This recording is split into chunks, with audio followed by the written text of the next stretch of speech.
Hi, welcome back to my channel. ಇವತ್ತು ಒಂದು breakfast ರೆಸಿಪಿಯೊಟ್ಟಿಗೆ ಬಂದಿದ್ದೀನಿ. ಫಸ್ಟು ಹೆಸರು ಬೇಳೆನ 1 ಅವರ್ ನಾನು ನೆನೆಸ್ಕೊಂಡಿದ್ದೀನಿ. ಬೆಳಗ್ಗೆ ಎದ್ದ ತಕ್ಷಣ ಅದನ್ನು ನೆನೆಯಕ್ಕಿಟ್ಟರೆ ಸಾಕು. ನೆಕ್ಸ್ಟ್ ನಾವು ಒಂದು ಜಾರ್ ತಗೊಂಡು ಆ ನೆನೆಸಿರೋ ಹೆಸರು ಬೇಳೆ ಎಲ್ಲ ಹಾಕಿ, ನೆಕ್ಸ್ಟ್ ನಾವು ಒಂದು ಪ್ಲೇಟಿಗೆ ಹಸಿ ಶುಂಠಿ, ಜೀರಿಗೆ ಮತ್ತು ಕರಿಬೇವು, ಉಪ್ಪು ಇಷ್ಟನ್ನು ಸ್ವಲ್ಪ ಹಿಂಗೆ ಹಾಕಿದ್ದೀನಿ, ಒಣಮೆಣಸಿನ್ಕಾಯಿ ಇಷ್ಟೆಲ್ಲ ಹಾಕಿ ನೀರು ಹಾಕ್ಕೊಂಡು ನುಣ್ಣಗೆ ರುಬ್ಬಬೇಕು. ಇದನ್ನು ಇಷ್ಟನ್ನು ನುಣ್ಣಗೆ ಪೇಸ್ಟ್ ಮಾಡ್ಕೊಂಡು ಎಷ್ಟು ಸತಿನೋ ಅಷ್ಟು ನುಣ್ಣಗೆ ದೋಸೆ ಬ್ಯಾಟರ್ ಇದೆಯಲ್ಲ ಆ ಬ್ಯಾಟರ್ಗೆ ಕನ್ಸಿಸ್ಟೆನ್ಸಿ ಬ್ಯಾಟರ್ ಮಿಕ್ಸಿ ಮಾಡ್ಕೊಂಡು ನೋಡಿ ಅದನ್ನು ಒಂದು ಬೌಲ್ಗೆ ಹಾಕೊಳ್ತಾ ಇದ್ದೀನಿ. ಆ್ಯಕ್ಚುಲಿ ಇದಕ್ಕೆ ಉಪ್ಪು ಎಲ್ಲ ಹಾಕಿ ಮಿಕ್ಸ್ ಮಾಡಿ ಇಟ್ಟಿದ್ದೀವಿ. ಸ್ವಲ್ಪ ಕೊತ್ತಂಬರಿ ಸೊಪ್ಪು ಅದಕ್ಕೆ ಆ್ಯಡ್ ಮಾಡಿ ತವಾ ಬಿಸಿಗಿಟ್ಟಿದ್ದೀನಿ. ಅದನ್ನು ದೋಸೆ ಎಷ್ಟು ಚೆನ್ನಾಗಿರುತ್ತೆ ಗೊತ್ತಾ, ಹೆಸರು ಬೇಳೆ ದೋಸೆ. ಇದನ್ನು ಇನ್ನೂ ಸ್ವಲ್ಪ ನೀರು ಹಾಕ್ಕೊಂಡು ತೆಳುವಾಗಿ ಮಾಡ್ಕೊಂಡ್ರೂ ದೋಸೆ ತೆಳ್ಳಗೆ ಬರುತ್ತೆ, ಪೇಪರ್ ರೀತಿ ಬರುತ್ತೆ. ನಾವು ಹೇಗೆ ಮಾಡಿದರೂ ಅಷ್ಟು ಚೆನ್ನಾಗಿ ಬರುತ್ತೆ ಈ ದೋಸೆ. ತುಂಬ ಚೆನ್ನಾಗಿದೆ. ಹೆಲ್ತ್ ವೈಸ್ ನೀವು ಕೇಳೋಕೆ ಇಲ್ಲ, ಹೆಸರು ಬೇಳೆಯಿಂದ ಎಷ್ಟು ಬೆನಿಫಿಟ್ಸ್ ಇದೆ ಅಂತ. ಹಾಗಾಗಿ ಪ್ರೋಟೀನ್ ತುಂಬ ಇರುತ್ತೆ. ಆ್ಯಕ್ಚುಲಿ ಈ ದೋಸೆನ ಮಿಸ್ ಮಾಡ್ಕೊಳಕ್ಕೆ ಹೋಗ್ಬಿಡಿ, ಒಂದು ಸಲ ಟ್ರೈ ಮಾಡಿ ನೋಡಿ ಹೇಗಿತ್ತು ಅಂತ. ಆ್ಯಕ್ಚುಲಿ ನೋಡಿ ಎಷ್ಟು ತೆಳು, ಇದಾದಮೇಲೆ ಎಷ್ಟು ಇನ್ನೊಂದು ಸ್ವಲ್ಪ ನೀರು ಹಾಕ್ಕೊಂಡು ತೆಳುವಾಗಿ ಮಾಡಿದರೆ ಪೇಪರ್ ರೀತಿ ಬರ್ತವೆ. ಮತ್ತು ಮಸಾಲೆ ದೋಸೆ ಟೈಪ್ ಇರುತ್ತಲ್ಲ ಆ ಥರ ಕ್ರಿಸ್ಪಿಯಾಗಿ ನಾನು ಫಸ್ಟ್ ಟೈಮ್ ಆ್ಯಕ್ಚುಲಿ ಮಾಡಿದ್ದು, ತುಂಬ ಇಷ್ಟ ಆಯಿತು. ಉಪ್ಪು ಖಾರ ಎಲ್ಲ ಕರೆಕ್ಟಾಗಿ ಹಾಕೊಳ್ಳಿ. ಮತ್ತು ನಾನು ಇದ್ರ ಜೊತೆಗೆ ತೆಂಗಿನಕಾಯಿ ಚಟ್ನಿ ಒಂದ್ಸಲ ನಾನು ರೆಸಿಪಿ ತೋರಿಸಿದೆ. ಎಲ್ಲ ಫ್ರೈ ಮಾಡಿ ತೆಂಗಿನಕಾಯಿ, ಕಡಲೆ, ಹಸಿರು ಮೆಣಸಿನ್ಕಾಯಿ, ಶುಂಠಿ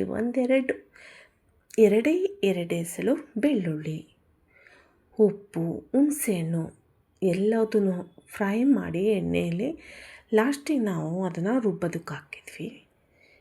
ತೆಂಗಿನಕಾಯಿ ಚಟ್ನಿ ತುಂಬ ಚೆನ್ನಾಗಿರುತ್ತೆ. ಆ್ಯಕ್ಚುಲಿ ನೋಡಿ ಒಂದಾಯಿತು, ಇನ್ನೊಂದೂ ಹಾಗೇ ಮಾಡ್ಕೊಂಡಿದ್ದೀವಿ. ಆ್ಯಕ್ಚುಲಿ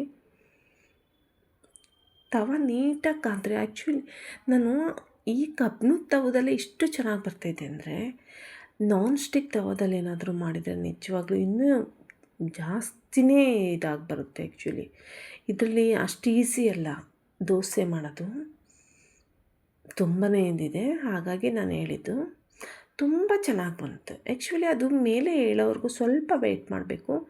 ಈ ಕಬ್ಬಿಣದ ತವದಲ್ಲಿ ಏನು ಅಂದರೆ ದೋಸೆ ಸ್ವಲ್ಪ ನೀಟಾಗಿ ಬೇಯೋವರೆಗೂ ಮೇಲಕ್ಕೆ ಹಿಂಗೆ ಎತ್ತೋದಕ್ಕಾಗಲ್ಲ. ಎಷ್ಟು ಸಾಧ್ಯನೋ ಅಷ್ಟು ನಿಧಾನಕ್ಕೆ ಇದರಲ್ಲಿ ಮಾಡಬೇಕು, ಇಲ್ಲಾಂದರೆ ದೋಸೆ ಕಿತ್ತೋಗೋವಂಥ ಚಾನ್ಸಸ್ ಇರುತ್ತೆ. ಬಟ್ ಹೆಲ್ತಿಗೆ ಒಳ್ಳೆಯದು, ಹಾಗಾಗಿ ಈ ತವನ ಸೆಲೆಕ್ಟ್ ಮಾಡಲೇಬೇಕು ಆ್ಯಕ್ಚುಲಿ. ಮತ್ತು ನೋಡಿ ತೆಂಗಿನಕಾಯಿ ಚಟ್ನಿ ಒಟ್ಟಿಗೆ ತುಂಬ ಚೆನ್ನಾಗಿರುತ್ತೆ. ಆ್ಯಕ್ಚುಲಿ ಹಾಗೇ ಚೆನ್ನಾಗಿತ್ತು ನನಗೆ ತಿನ್ನೋದಕ್ಕೆ. ಚಟ್ನಿ ನಾನು ಮಾಡ್ಕೋಬೇಕಾದ್ರೆ ಹಾಗೇ ಚೆನ್ನಾಗಿತ್ತು. ಆ್ಯಕ್ಚುಲಿ ಇದು ನನ್ನ ಮಗಳಿಗೆ ಮಾಡಿಕೊಟ್ಟಿದ್ದು, ತುಂಬ ಚೆನ್ನಾಗಿತ್ತು. ಒಂದ್ಸಲ ಟ್ರೈ ಮಾಡಿ ನೋಡಿ ಹೇಗಿತ್ತು ಅಂತ ಹೇಳೋದನ್ನು ಮರಿಬೇಡಿ.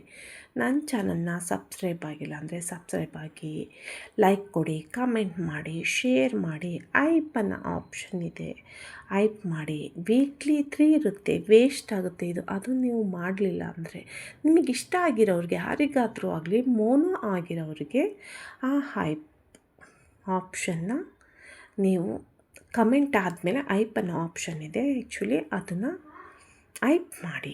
ನೆಕ್ಸ್ಟ್ ನಾನು ಇದು ಬ್ಲಡ್ ಎಲ್ಲ ಕಡಿಮೆ ಇದೆ ಅಂತ ಹೇಳ್ತಾರಲ್ಲ ಅವರಿಗೆ ನಿಜವಾಗ್ಲೂ ಈ ಫ್ರೂಟ್ಸ್ ತುಂಬ ಒಳ್ಳೆಯದು. ಆ್ಯಕ್ಚುಲಿ ಬ್ಲಡ್ ಇನ್ಕ್ರೀಸ್ ಆಗುತ್ತೆ. ನಾವು ಹೋಗಿ ಬ್ಲಡ್ ಕಡಿಮೆ ಇದೆ ಅಂತ ಇಂಜೆಕ್ಷನ್ನು, ಟಾನಿಕ್ಕು ಅದು ಇದು ತೊಗೊಳೋದಕ್ಕಿಂತ ನ್ಯಾಚುರಲಾಗಿ ಸಿಗುವಂಥದ್ದು ಬೀಟ್ರೂಟ್, ಡ್ರ್ಯಾಗನ್ ಫ್ರೂಟ್ಸ್ ಮತ್ತು ಇದು ಡೇಟ್ಸ್ ಇದೆಯಲ್ಲ, ಆ್ಯಕ್ಚುಲಿ ಅದರಿಂದಲೂ HP ಲೆವೆಲ್ ಇನ್ಕ್ರೀಸ್ ಆಗುತ್ತೆ. ಹಾಗಾಗಿ ಈ ಥರ ಫುಡ್ನ ನಾವು ನ್ಯಾಚುರಲಾಗಿ ಬ್ಲಡ್ ಇನ್ಕ್ರೀಸ್ ಮಾಡೋ ಅಂಥ ಫುಡ್ನ ನಾವು ತಿನ್ನೋದ್ರಿಂದ ಒಳ್ಳೆಯದು. ಹಾಗಾಗಿ ಈ ಫ್ರೂಟ್ಸ್ ತುಂಬ ಒಳ್ಳೆಯದು. ಈಗ ಸೀಸನಿಂಗು ನೋಡಿ, ಇದನ್ನು ತಿನ್ನಿ, ಒಳ್ಳೆಯದು.